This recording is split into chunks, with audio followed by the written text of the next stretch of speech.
Greetings and welcome to Elder Goblin Games. What's that giant book you're holding there, Jorban? Well, I'm glad you asked. It's the Mucklands Sandbox Campaign Setting for Land of Eem. What the heck happened, Jorban? Now you're talking about a 430-page book? I thought that you liked short little adventures and simple hexcrawls like these zines, or maybe even these anthology books. And while yes, that is still true, there is something about the Mucklands that has really grabbed my imagination.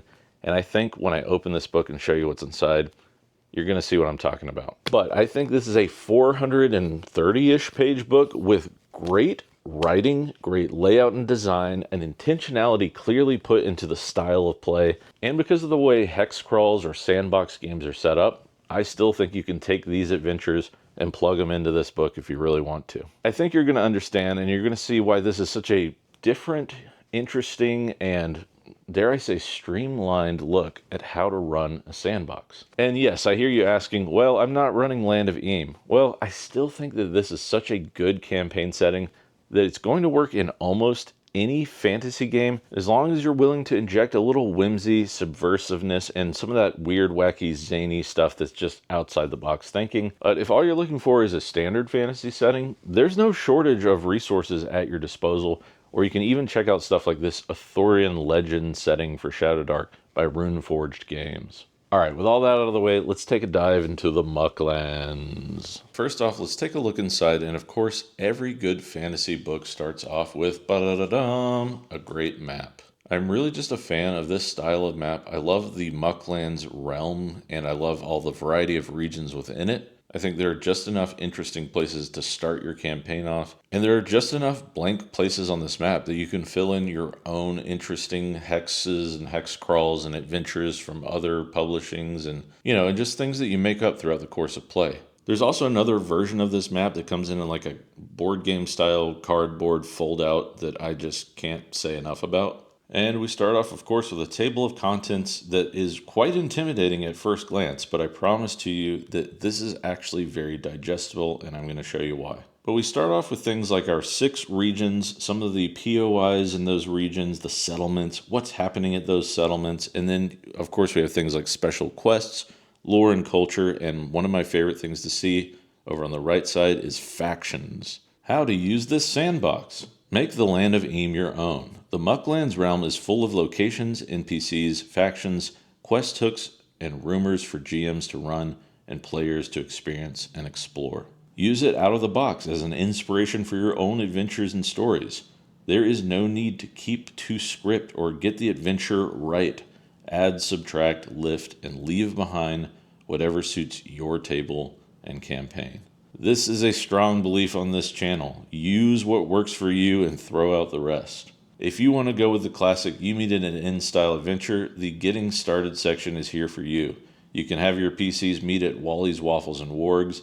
They can scour the menu or get a bunch of quest hooks from zany characters. I'm going to summarize this section, but it's something I really enjoy. They basically mention having the world feel alive by using different factions with different goals, and making sure that once the PCs interact with those things, that they keep moving in the background. Here's a really quick description of our 6 regions, which I think are great. Something this book does really well is it breaks down the locations into settlements, sites, points of interest, and zones, which I really like, as well as layers. I'm going to flip forward a bit and show you an example of a zone, just so you know what that means. And so a zone, like Lake Capstan here, are essentially these groupings of hexes that make up a tiny portion of a map, or Logger's Run, which is this long connected section of hexes highlighted by this yellow line here, or something like the Middle Route Runoff. And what I like about this is it creates like a micro region within a hex for you to focus on for a time. And this is one of the things I think this book does really well. You can really zoom in and focus on an area without feeling like you need to digest the entire 430-page book. Even within a region, you can start small by picking a location that really calls out to you or your group. So let's zoom in and use Lake Capstone as our zone example.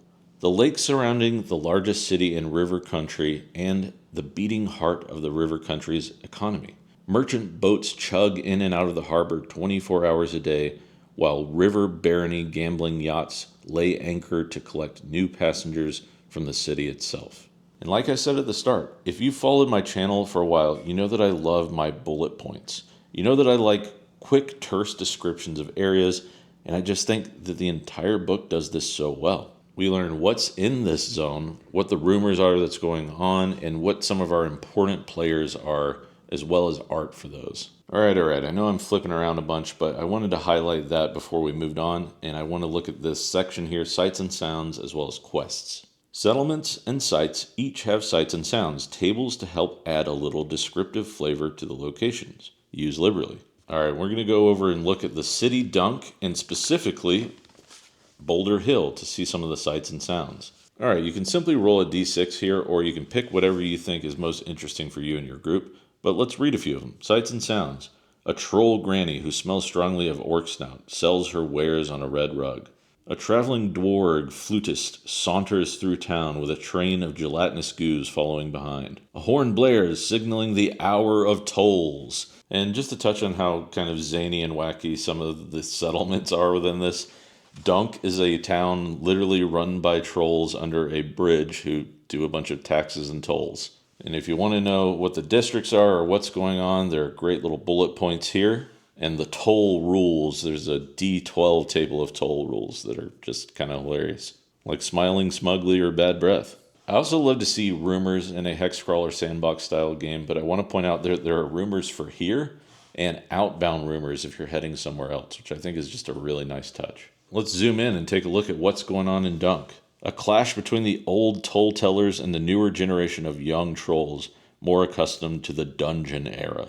A heated election for mayor between three candidates, and I just love these names. Incumbent Mayor Graham Hamba, Bodemus Harangue, and Grindy Frumbly. Each candidate is trying to dig up dirt on the other. If you haven't seen my Land of Eem video, I talk in that about how I really love this like words medium style, and this book really shines with that. Like, for instance, I love me some Cursed Scroll, and I think this is a great starter hex scroll, but it's almost too terse and too thin with some of its explanations of areas.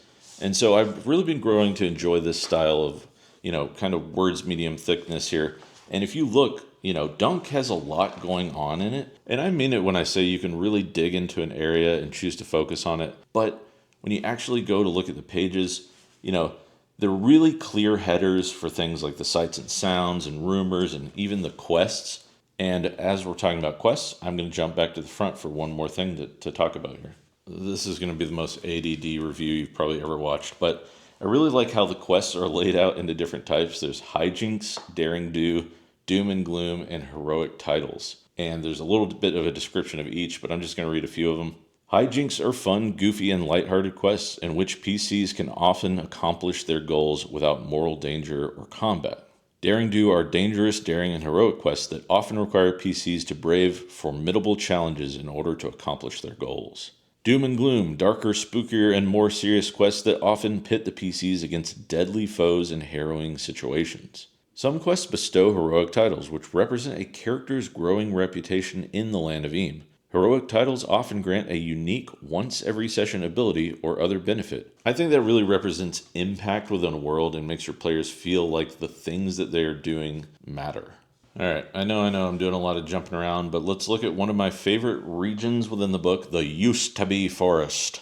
The Used-to-Be Forest, well, used to be a forest. Now it's nothing more than a wide expanse of sad, rotting stumps, stretching from Fleabag County to Grimley Wood. Most of the felled forest's wildlife has either perished or retreated since a host of tycoons and dungeoneers ushered in the dungeon era, an age of unchecked industry. This is one of my favorite regions because it really has this kind of like Wild West Gold Rush era feel to it, where there are frontier settlements like Firedamp and Griefwood and Marshgate, and sites such as Fort Bulwark and the subterranean Pits and Lairs headquarters. Firedamp, an old mining town that had an unfortunate but timely gas explosion that led to Subterranean Pits and Lairs LLC taking over. We have our 3 bullet points of locations, 4 bullet points of what's going on in Firedamp. We've got our D6 sights and sounds. We've got rumors both here and outbound. There's Firedamp loans, basically a bunch of loan sharks that are kind of working with Subterranean Pits and Lairs, like this mafioso guy, Opie Noodle Tooth Cheddarman, and his sidekick Slick. Quests are laid out in a very clean, actionable way. And I do want to add that one of the things that makes this such an interesting setting book to me is a lot of the quests are based around factions and not necessarily locations, though there is a bit of both. I personally think if you truly want to run an interesting sandbox or even like a West Marches style game, you need a lot of faction play and interesting NPCs, and this book has that in spades. Not to mention individual art for just about every one of those NPCs. Sites within the Mucklands are essentially smaller scale settlements that have some things going on, but not as much as a full town. And I actually think a site could be an excellent place to start an adventure. That way you're not overwhelmed with everything going on in the area. And I really do like these simplified layer layouts that could be used for like dungeon crawls. I think that they're laid out in a very comprehensible way. And like everything else I've been saying about this book, they're really digestible, easy to read on the fly.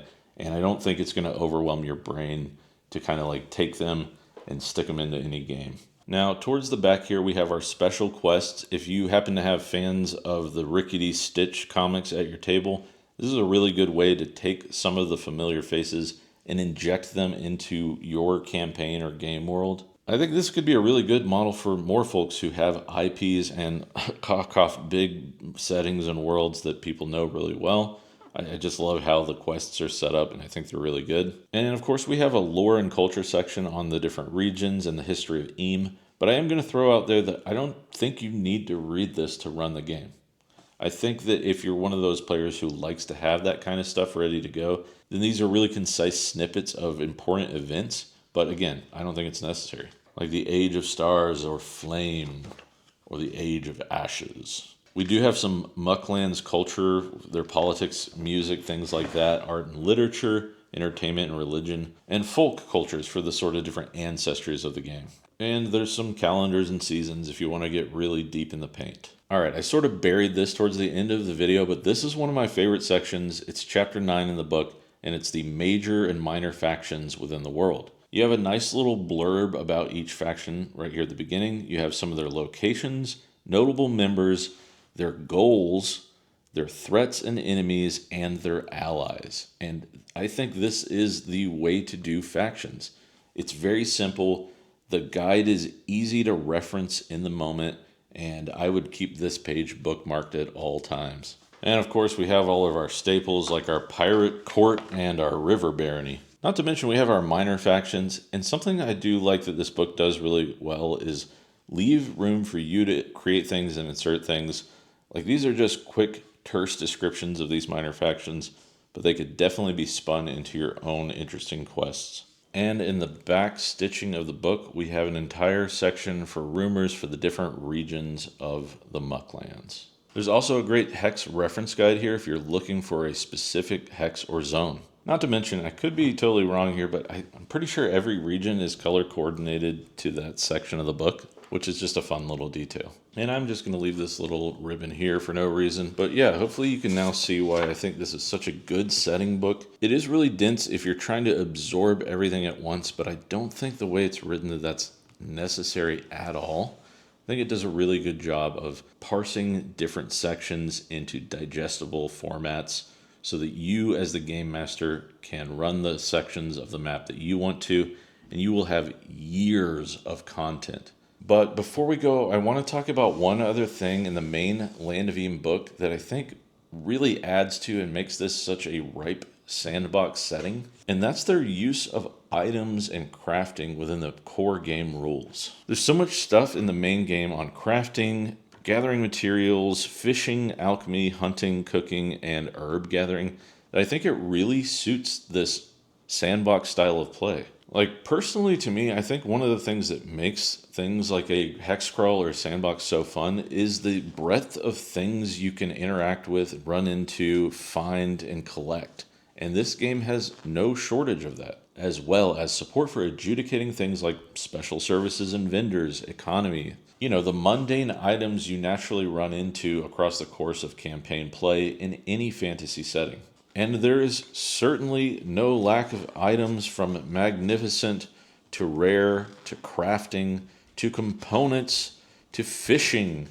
And even this section here, I think it's important to highlight along with the Mucklands because it has the locations where you can find some of these components. It has beast components for when you actually slay beasts, what the descriptions are of them, what you can use them for, the recipes and things, what they're found in. elemental components, fish components. I mean, folks, the list goes on and on. Live out your Breath of the Wild dreams with cooking recipes or crafting recipes. So yeah, check out Mucklands, check out Land of Eem, and I will probably not shut up about them. But anyway, hope you enjoyed this. Okay, folks, hopefully you can see why I thought this book was interesting and worth a look. I'm really just loving everything that's coming out of Land of Eem. In fact, I went and picked up the Rickety Stitch books just to dive even further into this world. I just think it's really different. It leans into certain fantasy tropes while totally subverting other expectations. And I just think it's a lot of fun and it's worth checking out. So yeah, I'll put a link to the Exalted funeral page where I got mine. At this point, I might have to talk about the bestiary because I've talked about the other two books, and I think the bestiary does some really interesting things as well. I just want to see more games that are really pushing the needle for what's possible and for the format and form factor of how to play RPGs. And I think these books coming out of Exalted Funeral are really pushing the needle in a direction that I personally find very good for the hobby. And plus, Ben and James, the guys that wrote Rickety Stitch and helped make this book possible, have been writing comics within this world for like 20 plus years. Maybe it was 30. I can't remember. I talked to them at Gen Con.